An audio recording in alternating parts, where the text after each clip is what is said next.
तो समाज को न्याय मिला है, परिवार को न्याय मिला है, समाज को मजबूती मिली है कि अन्याय के खिलाफ समाज खड़ा हो सकता है। और ये बहुत बड़ा षड्यंत्र था, क्योंकि उनको जेल में भागने की उनको जरूरत थी नहीं। आनंदपाल जी को बहुत बार उन्होंने कोशिश करी सरेंडर करने की भी। उनके सीने में जो गोली लगी वो यही दर्शाता है कि षड्यंत्र के तौर पे फर्जी एनकाउंटर करके और उनकी हत्या करी गई। ऐसा ही लापरवाही हमको सुखदेव जी के टाइम भी देखने को मिली। नहीं तो हम फिर सड़कों पे आएंगे वैसे हजारों लोग, और फिर इसमें न्याय की हमको गुहार लगाएंगे। जेल में बैठे बैठे धमकी दे रहे हैं तो ये तो मतलब सरकार का कहीं ना कहीं हाथ है इसमें। तो हमारा शोषण हर वर्ग में हर तरीके से हमारा शोषण हो रहा है और हमारा चीर हरण हो रहा है। नहीं, ये बहुत ही सराहनीय काम हुआ है। न्यायपालिका और जो पत्रकारिता है ये मजबूत स्तंभ है लोकतंत्र के। तो समाज को न्याय मिला है, परिवार को न्याय मिला है। आज लोकेंद्र सिंह जी कालवी साहब, लोटवाड़ा साहब राजपूत सभा उनके अध्यक्ष, सुखदेव जी गोगामेडी आज दुनिया में नहीं है। उनको श्रद्धांजलि मिली है उनके संघर्ष को, और समाज को मजबूती मिली है कि अन्याय के खिलाफ समाज खड़ा हो सकता है। तो ये कोर्ट को धन्यवाद है, आप प्रेस पत्रकारिता को धन्यवाद है बहुत बड़ा। और ये बहुत बड़ा षड्यंत्र था, क्योंकि उनको जेल में भागने की उनको जरूरत थी नहीं। आनंदपाल जी को उनको जेल में उनको खुद को ये डर था कि उनके जान का खतरा था, इसलिए उनको जेल से भागने का पड़ा उनको। और बहुत बार उन्होंने कोशिश करी सरेंडर करने की भी, लेकिन वो भी उनको नाकामयाब मिली। और लास्ट में जब उनका एनकाउंटर हुआ उस टाइम में उनके भाई और उनके जो पोस्टमार्टम जो दर्शाता है कि उनके सीने में जो गोली लगी वो यही दर्शाता है कि षड्यंत्र के तौर पे फर्जी एनकाउंटर करके और उनकी हत्या करी गई है।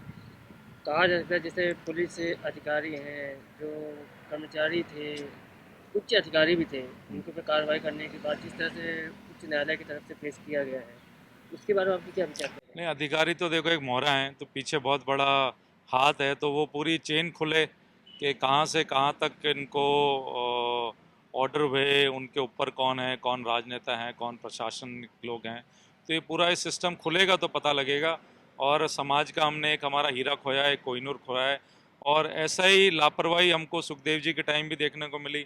मतलब प्रशासन को आग्रह किया गया कि जान माल का खतरा है, आनंदपाल जी ने आग्रह किया जान माल का खतरा है।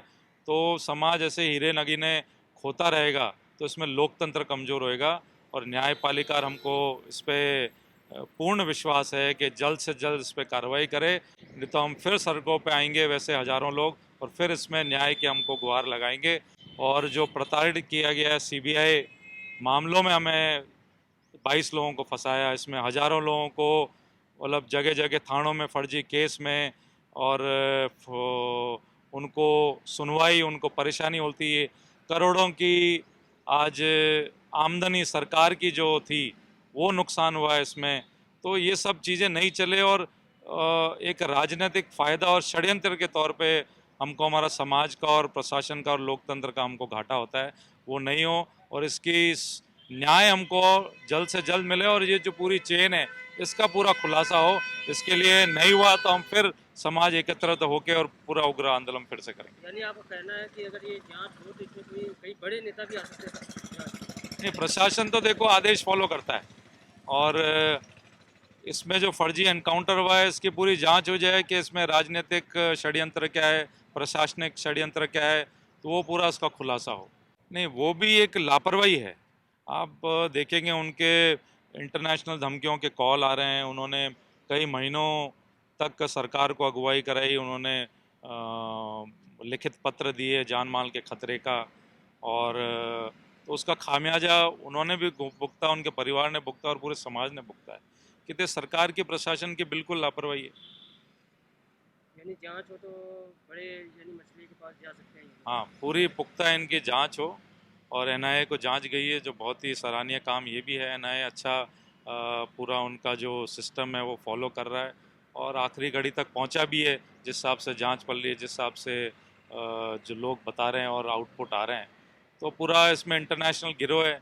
अभी आप देखेंगे लोकसभा में भी मुद्दा उठा, पंजाब के आपके सांस हाँ एमपी साहब थे, उन्होंने मुद्दा उठाया कि भाई लॉरेंस बिश्नोई गैंग को इनको पकड़ा जाए। और ये जेल में बैठे बैठे धमकी दे रहे हैं, तो ये तो मतलब सरकार का कहीं ना कहीं हाथ है इसमें। अगर देखा जाए तो राजपूत समाज के जो बड़े नेता उभर रहे हैं हम्म। इनको हमेशा नुकसान ही पहुंचाया जा रहा है। नहीं, नुकसान तो देखो, आप अभी गालियां भी सुनने को मिल रही है हमको विधानसभा लोकसभा में। मैं तो कहता हूं ऐसा कोई नेता नहीं है जो राजपूत को गाली दिए बिना विधानसभा और लोकसभा पहुंच गया हो। तो हमको एक षड्यंत्र के तौर पे हर वर्ग में हमको कमज़ोर किया जा रहा है, और असली जो शोषण हुआ है 1947 के बाद, आज़ादी के बाद, वो राजपूतों का ही हुआ है। राजपूतों ने कभी शोषण किया नहीं है। तो हमारे राजनीतिक तौर पे शोषण हो रहा है, हमारा प्रशासनिक तौर पे शोषण हो रहा है, नौकरियों पे, काम धंधे पे शोषण हो रहा है हमारा, हमको आरक्षण तौर पे हमको शोषण मिल रहा है, हमको ये एट्रोसिटी एक्ट मिल रहा है, ये हमारा शोषण हुआ है। तो हमारा शोषण हर वर्ग में, हर तरीके से हमारा शोषण हो रहा है और हमारा चीर हरण हो रहा है। तो ये सोचने की बात है। और ये कविताएं हमको सुनाने को मिल रही है ठाकुर ने, और हमने सर कटा लिए, फिर भी हमने सर हमारे कभी गिनाए नहीं कि हमने समाज के लिए इतने सर कटाए हैं। हमने काम पहले किए, और आज तक भी सरकार से हमने ब्यौरा नहीं लिया कि 1947 के बाद हमारा ठिकानों का, हमारा गढ़ का और हमारे राजपूतों का क्या योगदान था, कितनी लाखों करोड़ों जमीन हमने दी है आधुनिक तौर पे। तो 75 साल हो गए हैं, तो इस भारत देश का चीर हरण ही हो रहा है। तो हम तो ये डिमांड कर रहे हैं कि जो ठाकुरों ने जो जमीन दी है, ये हमको डाटा ये सरकार दे। 75 साल में हमारा जो योगदान है इस भारत में है, इस सोने की चिड़िया हमने बनाया था राजपूत काल में, तो इस लोकतंत्र काल में हमने जो योगदान दिया उसको डाटा हमको पूरा दे। और ये अगर सरकार फेल होती हुई हमको दिखी, तो ये हमको हमारी चीज़ें वापस दे, हमारा जो काम करने का तरीका था वापस दे। हम 7.5 साल में हम इसको वापस सोने की चिड़िया बना के छोड़ेंगे।